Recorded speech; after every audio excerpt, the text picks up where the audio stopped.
Pemirsa, perbaikan jalan lingkar Kota Prabu Muli sejauh 3 km lebih mundur dari target pengerjaan yang semula 22%, kini menjadi 19%.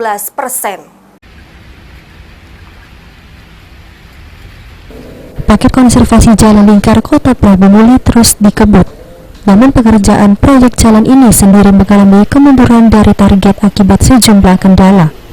PPK 3.3 Balai Besar Pelaksana Jalan Nasional Wilayah Sumsel, Surya Perdana menjelaskan, jika hujan menyebabkan proses pemadatan jalan menjadi terganggu.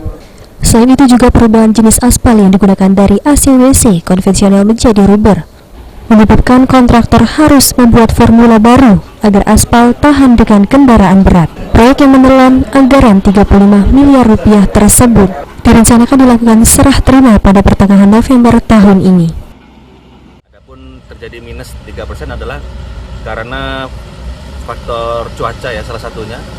Dimana kalau hujan itu kita penyiapan agregat A ataupun timbunan pilihan itu harus diulang lagi karena kandungan airnya tinggi ya. Jadi harus dipadatkan lagi, diulang supaya kepadatannya sesuai dengan yang spek gitu. Salah satunya itu. Jalan nasional dengan panjang 3,15 km ini nantinya akan dilintasi oleh kendaraan-kendaraan berat yang dilarang masuk ke kota.